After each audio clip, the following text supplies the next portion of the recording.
So you're thinking about making a move to Myrtle Beach, South Carolina, but you have some questions that you're hoping to get answered before you make your move, which is totally normal. In fact, some of my past clients have likely asked the same questions that you currently have on your mind right now. Some of those questions might be a little bit less serious, like is there a Whole Foods or Trader Joe's nearby? And some of those questions might actually be making you nervous, like is my new home going to be in a flood zone? Well, today I'm going to be answering some of the top questions that I get asked on a daily basis, and hopefully the information that I can provide helps to put your mind at ease.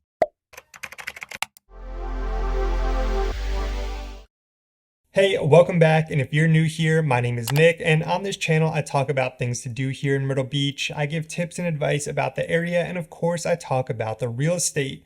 So if you're thinking about relocating to the area, then be sure to hit the subscribe button down below and tap the little notification bell while you're at it. This way you can be the first to know about what's going on here in Myrtle Beach. I get calls every single day from people just like you who are moving to the area. So if you ever have any questions, or if I can help you find home here at the beach, then I would love to chat with you. You can use the first link down in the description to schedule a call with me. Okay, I'm gonna go ahead and hop right into it today. So be sure to hit that thumbs up button for getting to the point.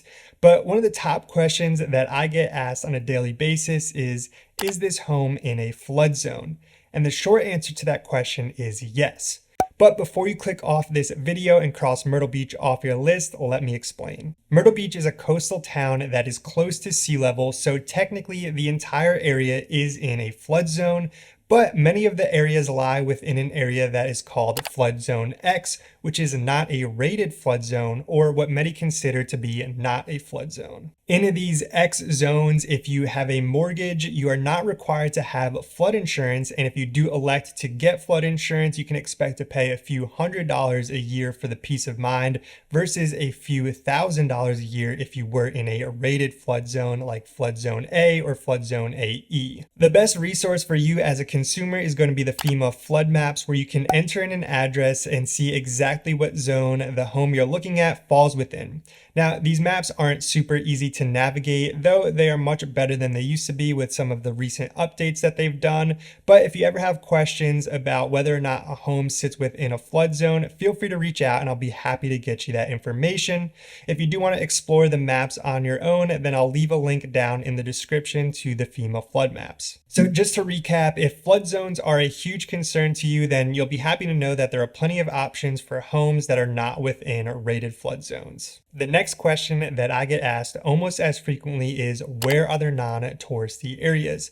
And just like with the flood zones, most residential areas are not going to be immediately affected by the tourism. Now, generally speaking, the entire Grand Strand as a whole will experience more density in the summer months than in the winter months, with more cars on the road, more crowded restaurants, more people in stores and on the beach. But as for where people are going to stay, it is going to be mostly condensed to specific areas. What I mean is 95% of HOA communities are going to restrict short-term rentals, both for the homes and for the condos. So within your community, you're not going to have to worry about the home next door being on Airbnb with people coming in and out every 2 or 3 days. Downtown Myrtle Beach, where the Skywheel is, definitely sees the biggest changes from the winter months to the summer months, because that's where most of the high-rise hotels and condo hotel buildings are located. Now, I'm not saying you're not going to see the effects of tourism at all, but it doesn't have to be right in your backyard, and for most of your everyday life, it can be avoided.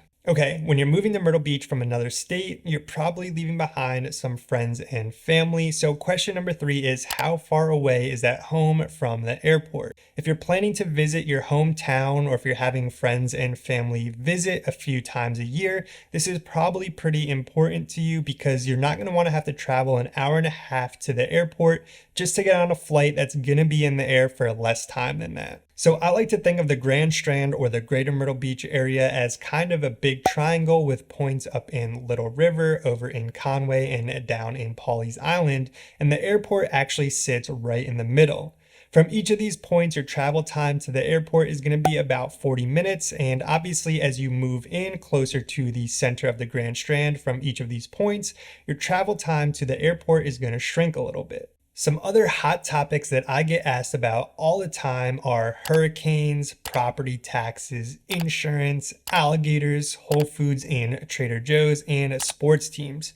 I'm going to save some of these questions for another video, so be sure to hit that subscribe button down below so you do not miss the next one. If this information today helped you out at all, I'd appreciate it if you hit that thumbs up button down below. And if you have any questions that are more specific to your situation, or if you're ready to find your home here at the beach, then I would love to chat with you. You can use the first link down in the description to get on a call with me. I'm looking forward to speaking with you. I want to thank you for watching, and I will see you in the next one.